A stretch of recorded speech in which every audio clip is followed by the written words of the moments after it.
From the basement of La Penta, this is your host, The Rock is on this Monday, April 10th, 2017. Spring is in the air. It's a gorgeous day outside. We have a lot to get to today. We're not going to talk about baseball because we're only a week into the season, but it's going to be a basketball show for the day. And we first got to start off by recapping the national championship game from a week ago between the college champion North Carolina Tar Heels, who defeated the Gonzaga Bulldogs 71-65. Joel Berry is the Final Four MVP. But let's start off right there, folks. Now, you got to give Gonzaga credit, though, because you know what? Gonzaga, historically, or in the last, decade or so, they have a tendency of, having these good teams in the regular season, but then just never be able to get over that hump come tournament time, or once they make the tournament, they would, at most, they would probably reach the Sweet 16 and then not get past that. And they definitely made a stride this year, without a doubt. Without a doubt, that Gonzaga and their program made a stride this year. They were the best team record-wise throughout the whole season. They were the number one seed in the entire tournament. They only had one loss going into the tournament. And you know what? They played great defense.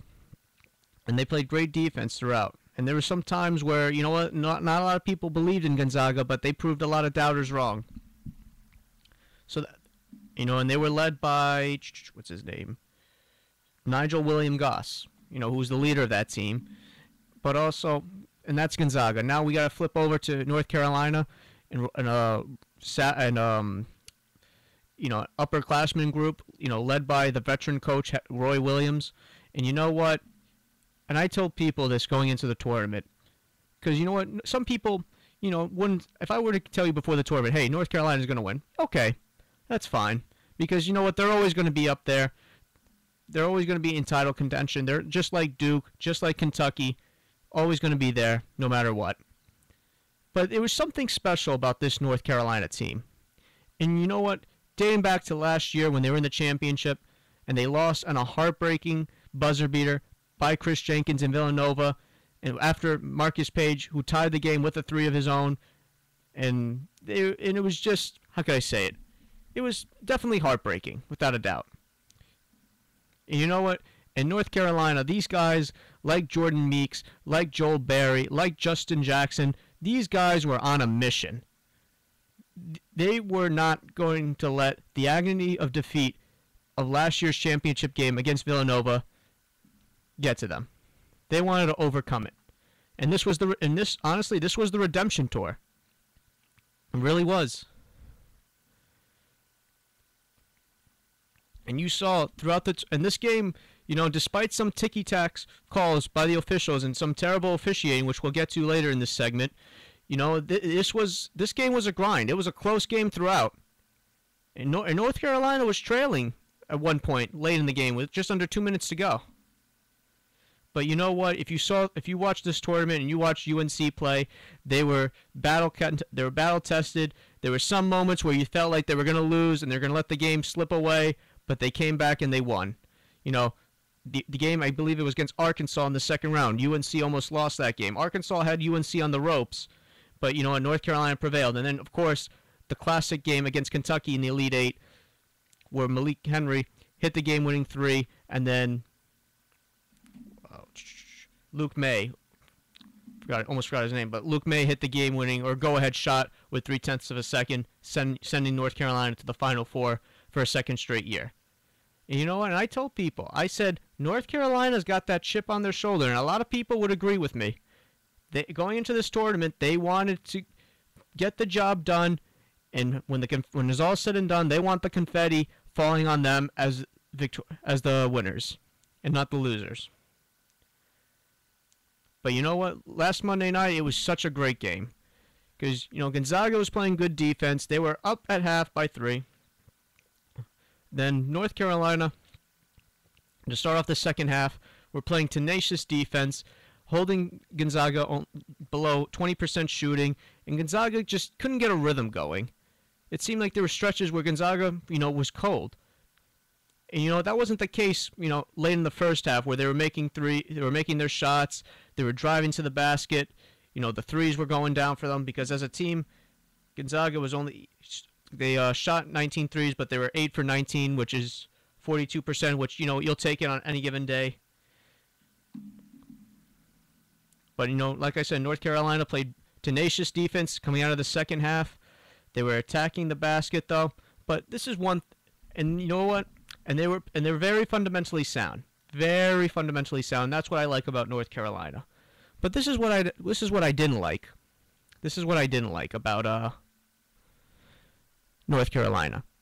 As a team, North Carolina, beyond the three-point line or shooting threes, were 4 for 27, which is just below 15%. And what was baffling to me, though, is that even when the shots aren't going down for North Carolina, even when they're not going down, they're still taking them. Why? Why? If the three-point shot is not going your way, you're not getting a rhythm. Nothing is going in. If you're North Carolina, why do you continue to take threes? And it's just like when you watch these players play, or when they take these shots, you're scratching your head and you're saying, what the hell are they doing? These guys aren't fundamentally sound. They're not very situational. They don't know what the hell they're doing. And honestly, that surprised me throughout the game. Because, North Carolina is way better than that. They're very situational for the most part. But, seriously, you had Justin Jackson taking these weird contested threes, and it's like, North Carolina, you got to understand, Gonzaga's bigs, granted, some of it may not have been their fault, but Gonzaga's bigs are in foul trouble.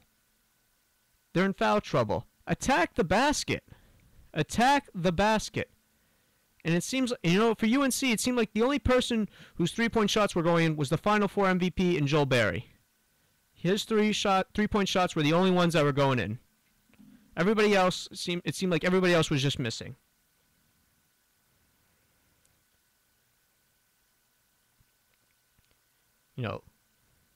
Justin Jackson, who missed 9 threes. And Joel Berry, who actually hit all threes, though, but he missed 9 of them. So there you go. 2 guys missing 18 threes. Unreal. But you know what? It doesn't matter. North Carolina's the champions. They won. They're the victors. They avenged last year's title game defeat. Now Roy Williams has his 3rd national championship with North Carolina, winning in 2005 and winning in 2009.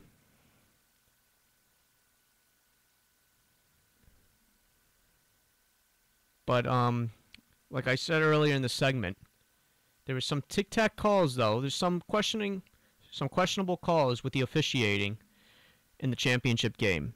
And some people say, North Carolina got the calls, or they always got the calls. No. Because there were some calls where North Carolina, where the calls went against North Carolina. Like, the block, I forgot who shot it for Gonzaga, though, but they said it was a block shot, but really he airballed it, and it looked like he didn't even really touch it. Didn't change the trajectory of the shot. So that was one. And then, of course, you have, the Jordan Meeks play where it seems like he has control or possession of the ball and his hand's out of bounds. You know what? And they gave it to North Carolina. Because, and people say, oh, you know what? Gonzaga got screwed on that play. Okay, maybe they did, but you know what? How do you know if they're going to win? How do you know if they're going to do that? How do you know if they're going to make a shot if they got the ball back? Because they were playing, honestly, Gonzaga just seemed cold the last 2 minutes. It's like once they got the lead, it's like North Carolina just went on an 8-0 run and then the game was over. And then they had some questionable play calling as well with the final 20, 25 seconds. Like, they tried to go for a 2, drive the basket. North Carolina is playing good defense, defending the paint really well. You might, at that point, or at that juncture of the game, you had to take a 3 to tie the game. Because, that set up the game, or the go-ahead shot.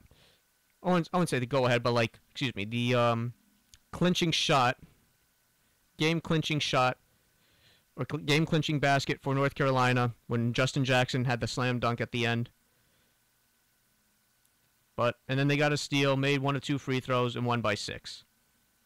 But you know what? Some questionable calls, some sloppy, poor decision-making on both teams, though. Even the victors, North Carolina. But you know what?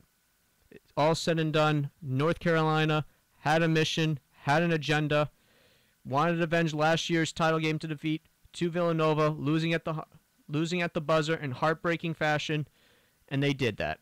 And who knows? Maybe this is the year 2017 or 2017 is the year of the redemption. Because North Carolina lost the championship game last year, and now this year they won it. So who knows? Maybe the Warriors, Indians, and Falcons are due for this upcoming year. And that concludes this segment.